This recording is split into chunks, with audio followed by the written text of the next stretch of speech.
I wanted to see the bigger picture in all of it and really like have a vision. And in some way, shape, or form, I envisioned this life.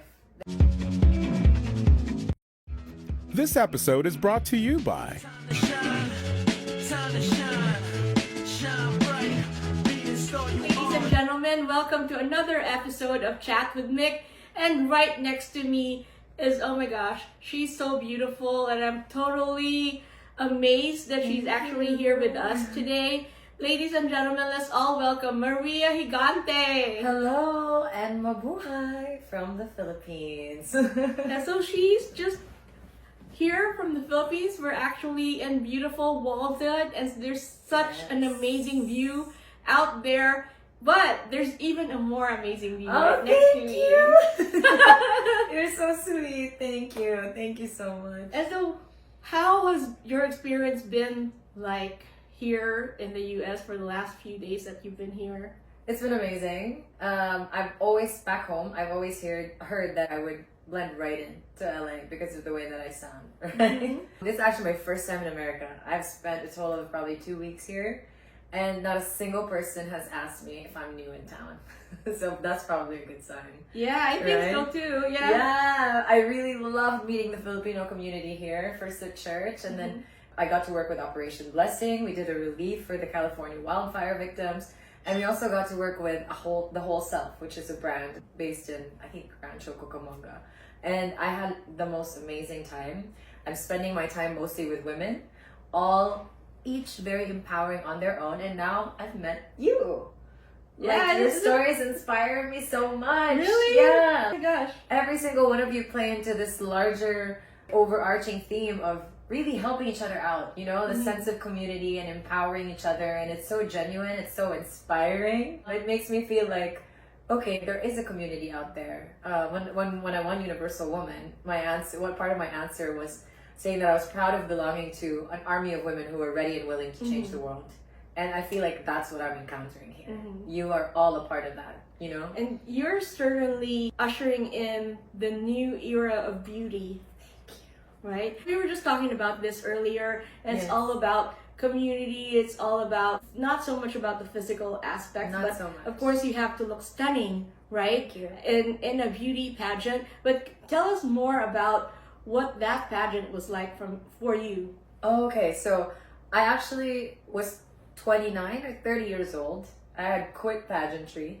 So back home, most of you know me as a host.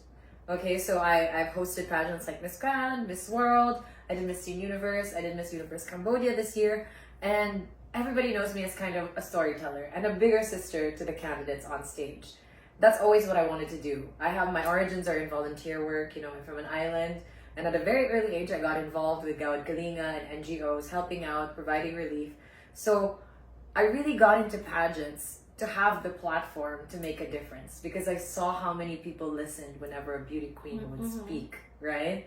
And I thought to myself, maybe I can get funding for my projects if ever I became a volunteer, because we were so used to working on a zero budget like situation. It was so hard for us to put things up, although we had the heart, but we didn't have the means, right? So when I got appointed Universal Woman Philippines, at first I said no. I said no because I was so heartbroken from losing so many times, and all I wanted to be was a Miss Philippines. That's all I wanted to do, by the way. I just wanted a sash. I just wanted to know what it felt like to wear Philippines across your chest and to be able to represent the culture that I know and love so well on an international stage. But then when I got to the competition, I thought, you know what? Maybe I'll try and win, you know? I looked around me and I saw, it was the Filipino community abroad that really like inspired me, because when they saw that I had Philippines across my chest, imagine the group of girls arrive at a venue and all of a sudden you have the personnel or whoever was there or the singer, they would say, "Where's Miss Philippines? Where's Miss Philippines? Where's Miss Philippines?" And the look on their face, that look of pride, of looking as if you visited home just by seeing a person, that inspired me so much. You know, I'm morena, I look like you. Like, that's what I'm all about. I'm all about representation. I want to make everyone feel seen and feel heard. That's why I got into hosting and all of that. So my Universal Woman journey was such a magical one because it started with a heartbreak, I was going to quit already. But then I gave it one more shot.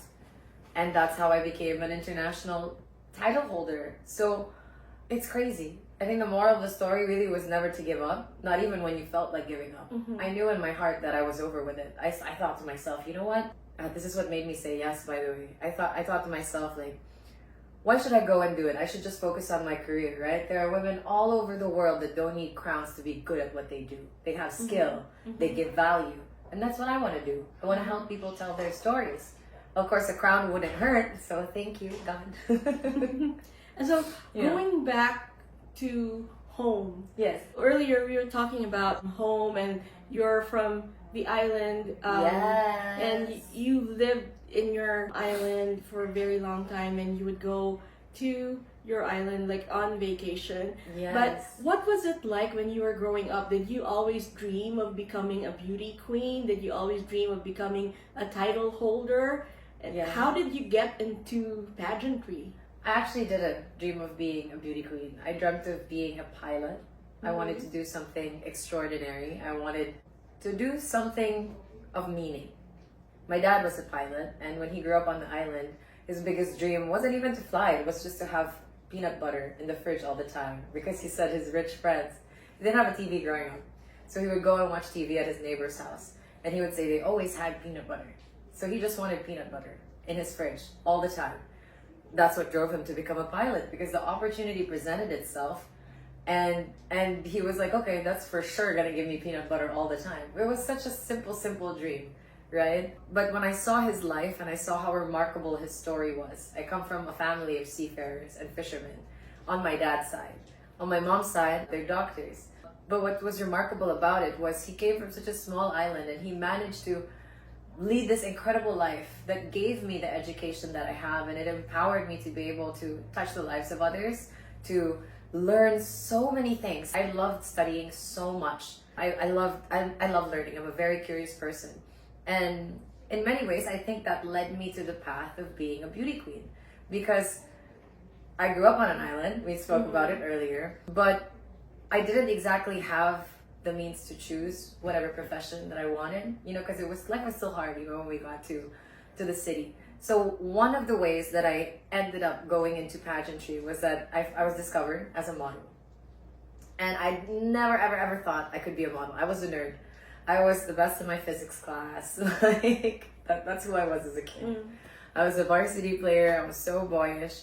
But I learned that I could earn money this way. And I was always the kind of kid that I didn't want my parents to think that my diapers need changing. I wanted to be independent.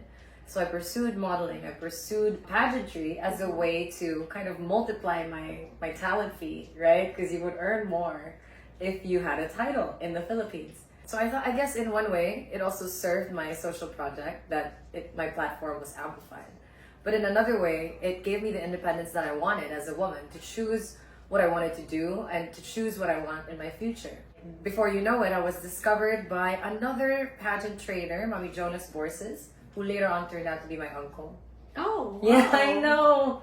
So it runs in the blood. Oh yeah, he taught me everything I know about being a girl, and he made me join Binibini Pilipinas for the first time.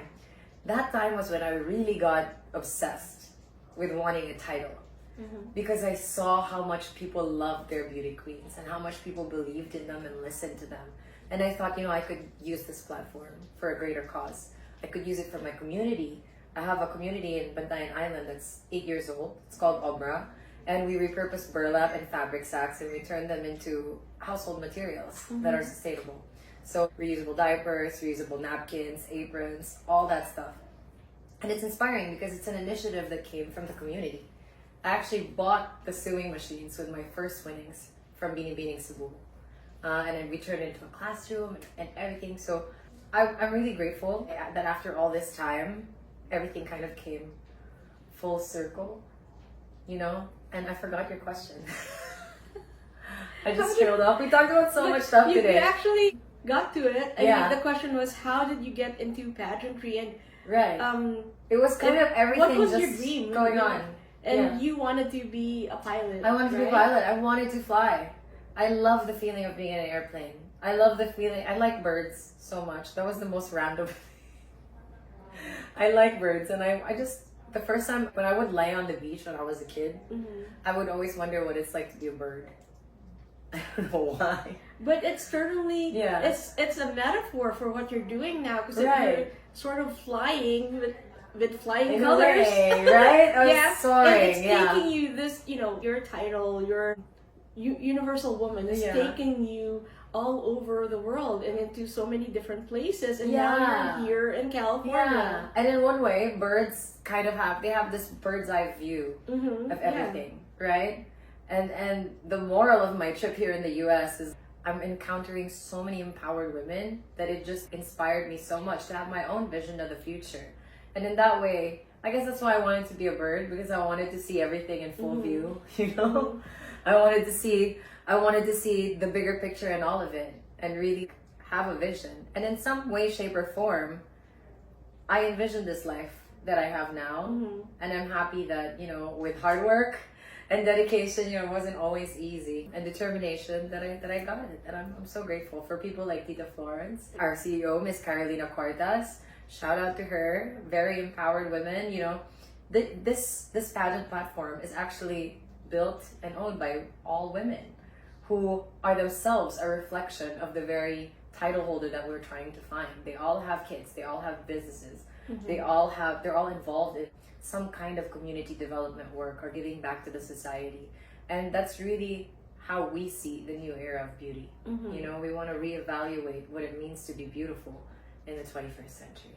And so you mentioned, as you're ushering in a new idea of what beauty means, and the pageants, a lot of pageants are now more open to different body types, different different kinds of people, and they're open to single women who are mothers. A lot of people are in different professions, and so given all of that, we know that there are challenges along the way. And so what kind of challenges did you encounter as you were going through this journey in pageantry? You said you've always been wanting to get a Binibining Pilipinas title, but that didn't happen for a long time. And so what was that like? What was going on in your head knowing that you wanted to get somewhere and get a title and a crown for yourself? There were a number of thoughts, but like a handful of them would have been, is this really for me? I would always ask God, is this what's meant to be? Because every time I joined and had the opportunity to become a Miss Philippines, there was so much clamor from my fan base for me to become a Miss Philippines. And they were disappointed twice, or I think even 3 times. No, but I only formally joined twice. So when the opportunity came to be Universal Woman, at first I said no because of that, because there had been so many disappointments before. And in some way, I was also already turning 30. I wanted to focus on the next decade of my life. What is my legacy that I want to be known for? Because basically, I would have to start building it now, right? And just at the time when I was starting to think of what is the kind of legacy I would leave, it literally just landed in my hands. Like the national director acquired the franchise. 2 days later, we were together. I was hosting a pageant for him. And I said to Tito Arnold, who is also my manager in the Philippines, hi Tito Arnold, I said to him, congratulations, you have a new pageant platform. What is that about? And he said, oh, thanks, I'm sending you. My heart dropped. The whole year was booked with events. I had so many schedules in the Philippines because I decided I was going to focus on hosting, right? I just opened my business. I was 2 years old at that time, with 1 year at a physical location. So I had things to do that year. And I said, what do I do? So I call the office and I ask different people their opinions, like the stylist, our COO. They all said I should go. They all said I should go. And I thought, okay, maybe I should. And that moment, there was no way for me to know that I actually had a chance of becoming Universal Woman, right? But instead of manifesting and saying, oh, I want a title, I want to be a Miss Philippines, why don't I try asking? Right? Maybe this was the opportunity that I longed for all along. The perfect moment never comes when you want it to come. It just happens to you. And sometimes it's long after you've given up, right? But in a way, I feel like all the hardships kind of built me up to where I am now. Because I needed to be humbled down, and maybe that was my lesson, right? Like I needed to learn to be able to speak to people and really ask them about their stories and genuinely listen and care about where they're coming from. I'm a very curious person, so I was asking you about yourself earlier and what is it that you do that you like, because I find that every person has a story worth sharing that we don't necessarily know about. And you're a storyteller yourself. I'm sure you know this plenty, right? Yes. Yeah. Yes. And so it was serendipity at its finest. You literally opportunities were knocking at your door and you just had to grab it without, and let faith handle.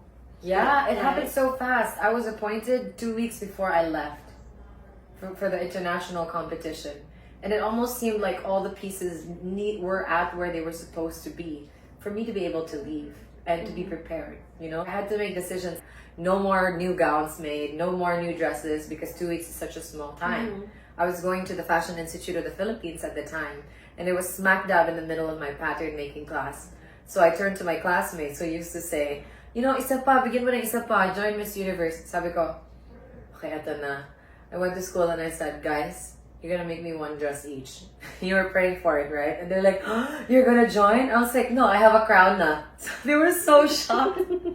They're like, I'm leaving in 2 weeks to compete in Cambodia. They made everything I wore in the competition. My teachers and my classmates. And it was a winning wardrobe. I'm so proud of them. You really don't have to look so far, Sometimes what you need to achieve your dreams it's right in front of you, right? You just need to mobilize the people who are in your life. Much like your story.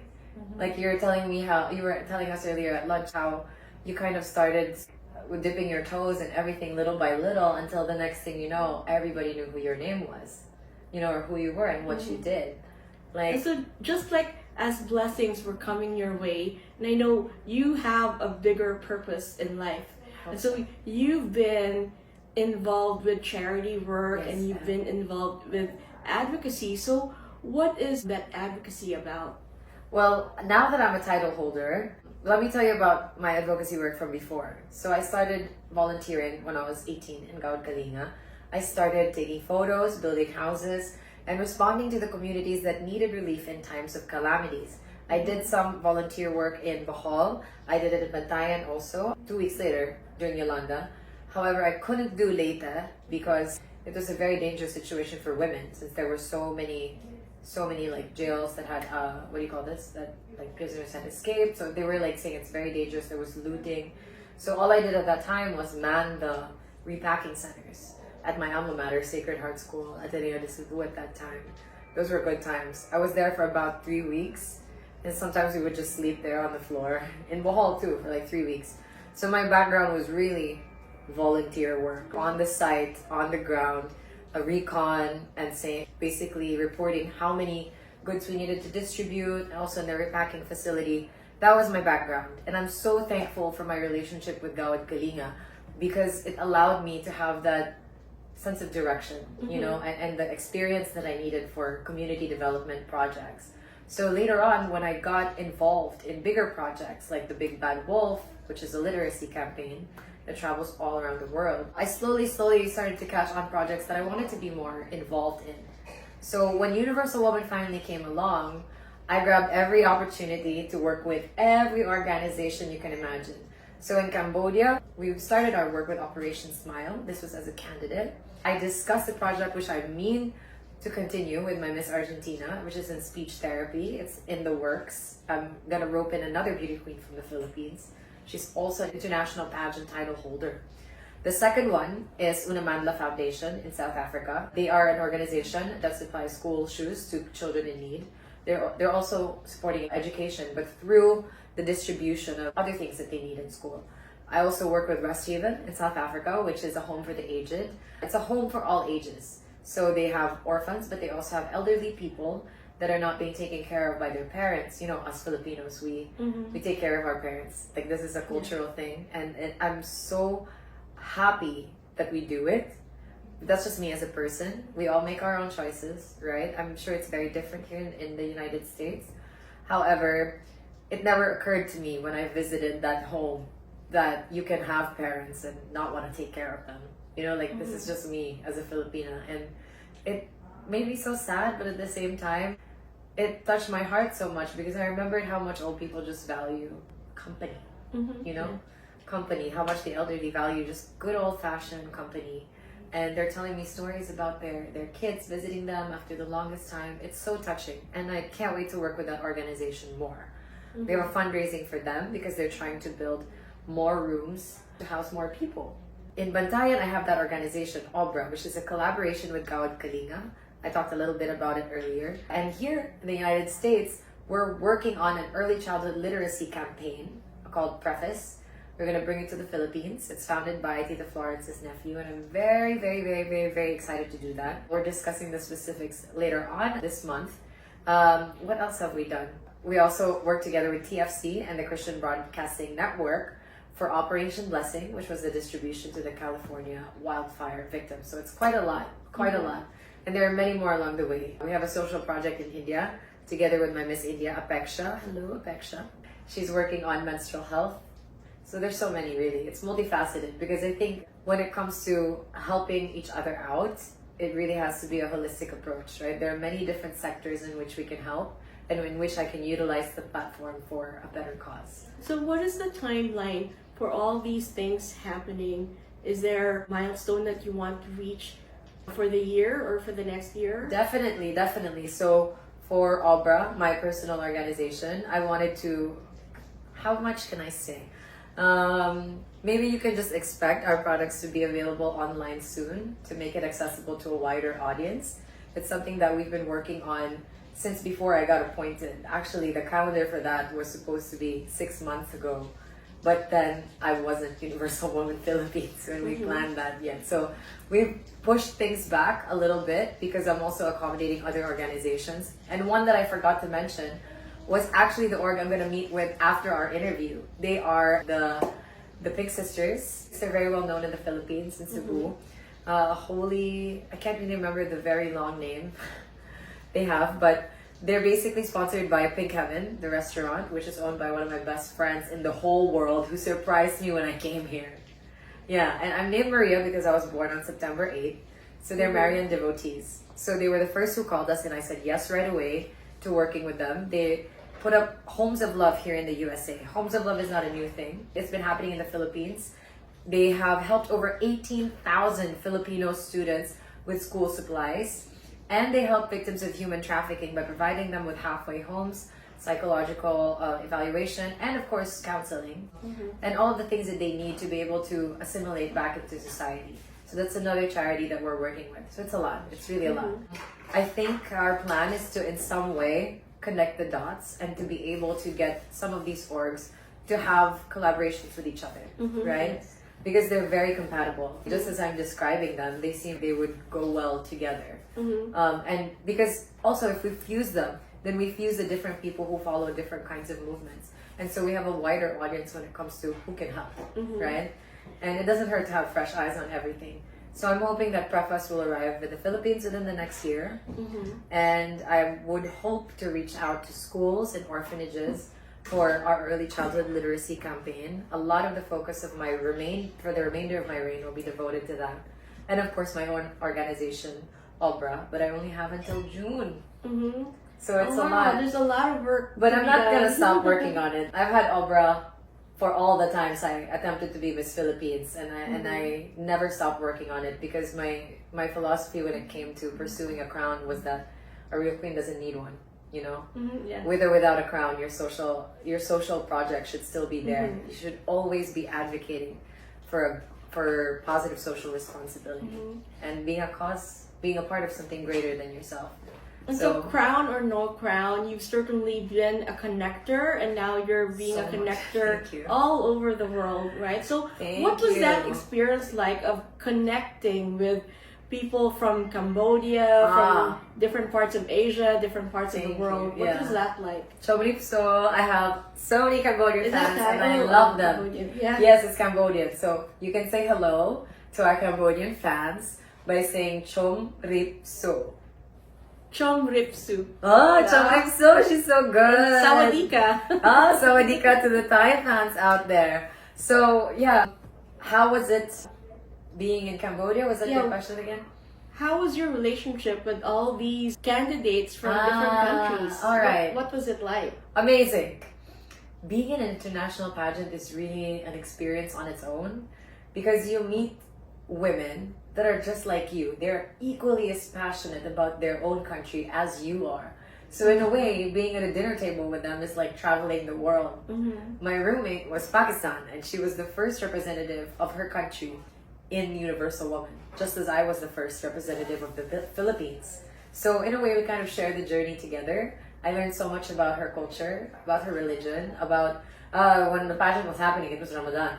So she had to fast, right? So I thought it would be cute if I fasted with her during the competition.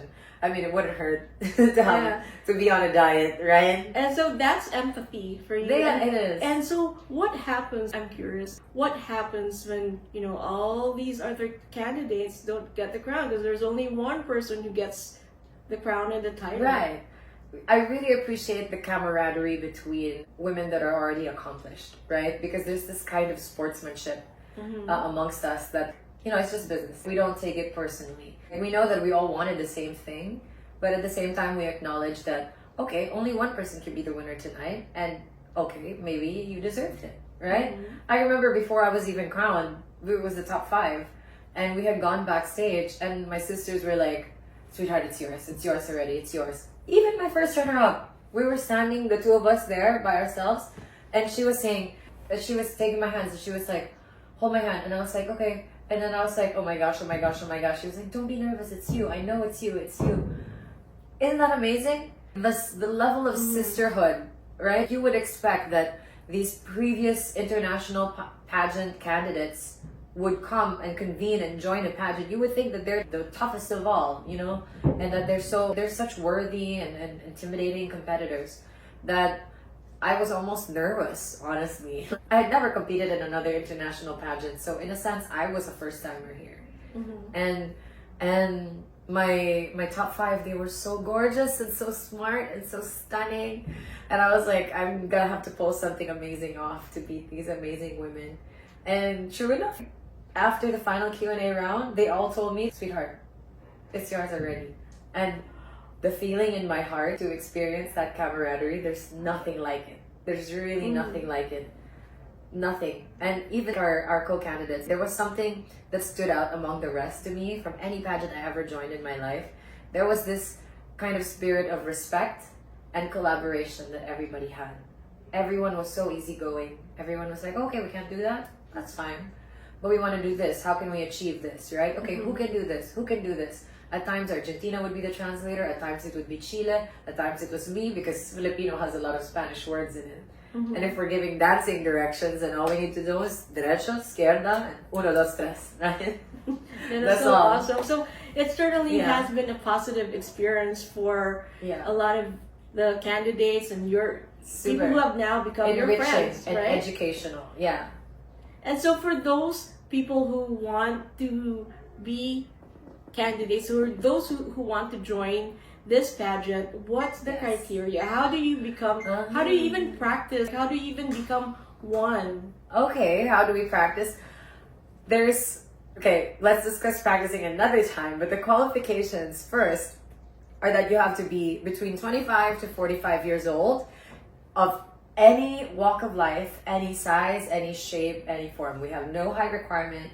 We have no requirement for your job or your even your experience or history. You don't have to be single. You can be married. You can have kids. You can be a businesswoman.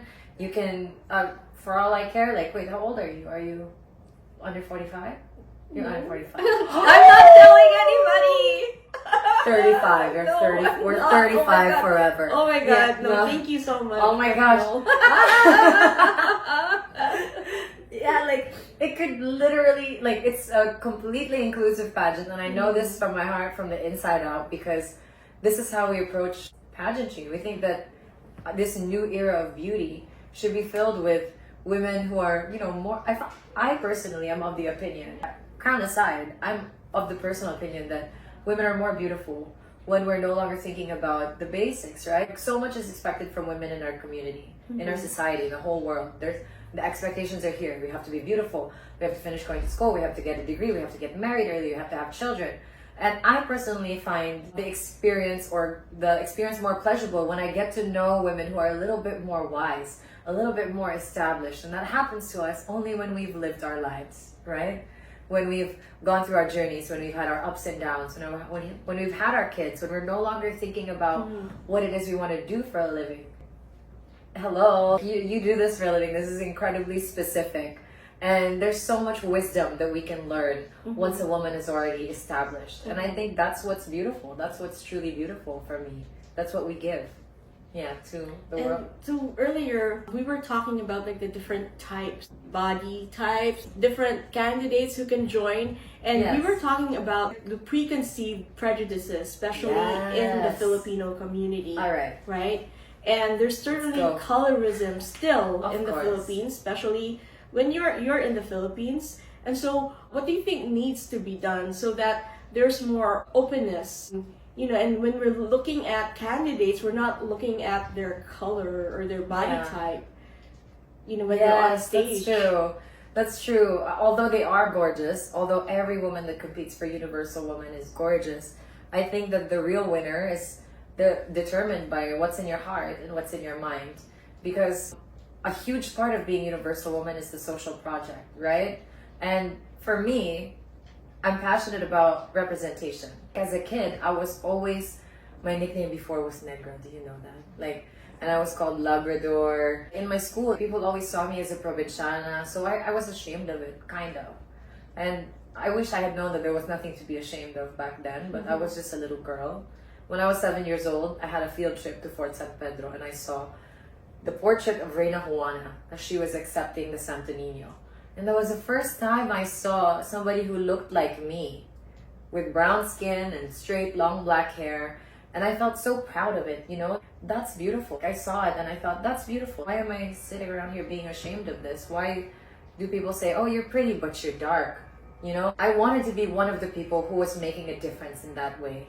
And I guess keeping that in my heart is really what led me, or the essence rather, of what led me to pursuing a crown in pageantry. But I'm so glad to see a paradigm shift in how Filipinos see themselves now, especially in our country. There's more of an appreciation for our pre-colonial culture now more than ever. We were discussing movies like Kingdom, right? Yeah. Where we really see our pre-colonial culture take center stage and kind of reimagine what we would have been like without this outside influence. Because we definitely carry over, when we talk about colorism, it's kind of an intergenerational trauma that we've carried over from one generation to another. So much so that we've already forgotten where it comes from. Most people think that it's just something that's here and now, and it's a result of whatever is popular in the Philippines. But really, it takes its roots from that trauma that we experience in our history.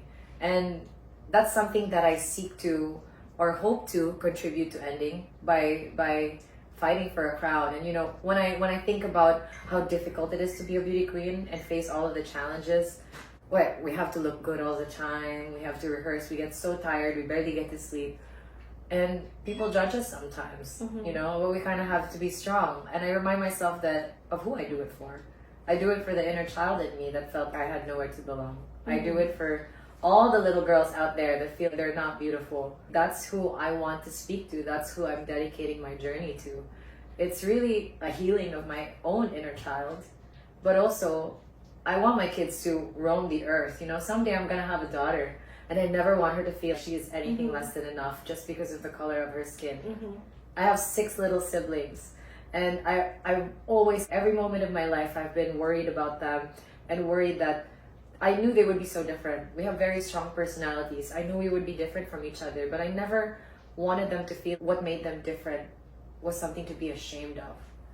So I always like to say to women out there, old or young, that no matter what walk of life you are, what age or what size, it's being you that's your superpower. It's what makes you different, that makes you powerful.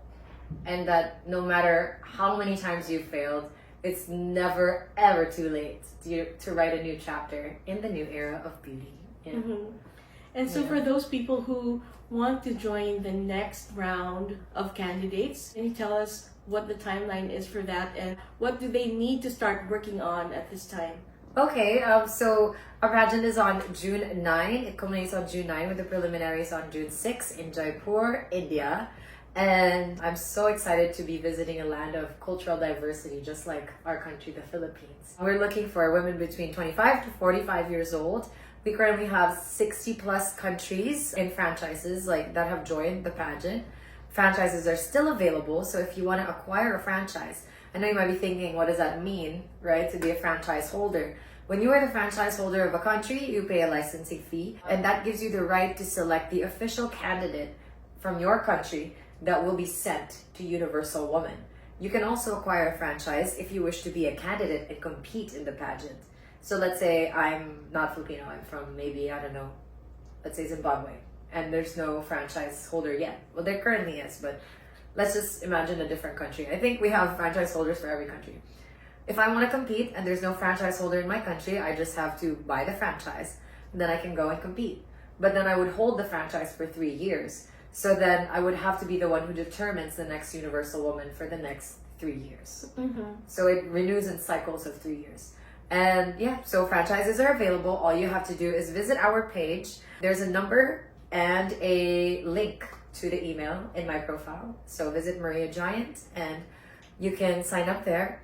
Or if you or anyone you know would like to be the next Universal Woman 2025, then stay tuned on my stories for the announcements. I'm going to be posting it later today and every day.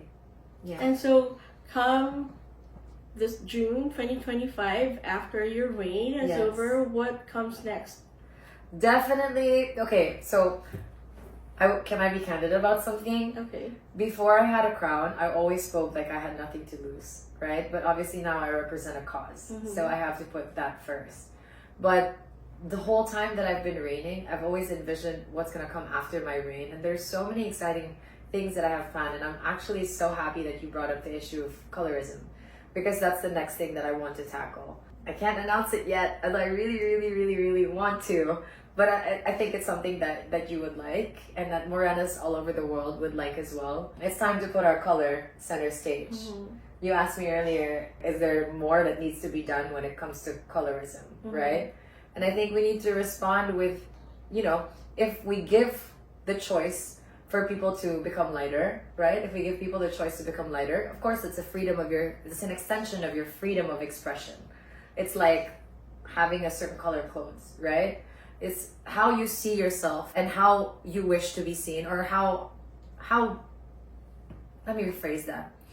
It's how you feel most beautiful that matters, right? So if the option is there to be lighter, then we should also provide the option to be darker and more tan, right? So that's coming soon. Yeah, that's the next chapter. Wow, that's something to look forward to, and you're certainly poised to do gigantic things, just like your name says. So everybody, let's all give a round of applause to Maria Gigante. Thank you so much for being with us this afternoon. Thank you so much. Thank you. Thank you so much. Thank you. And we'll see you soon. See you in the next episode of Chat with Mic. See Bye. you soon.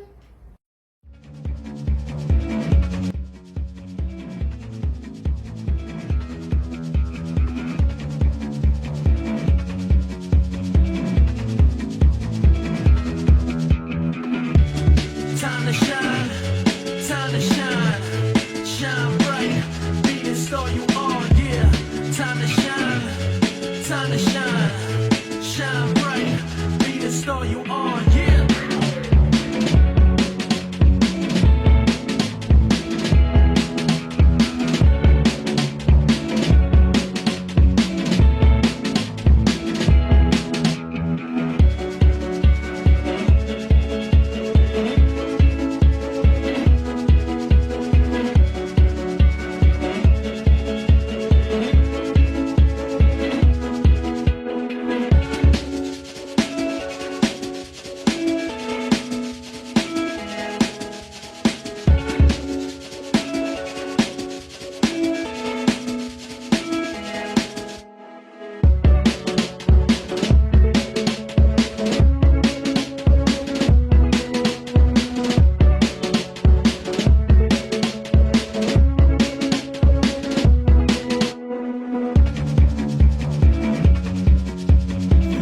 miss out. Want to be seen? Want to be heard? Want lots of exposure? Ask us how.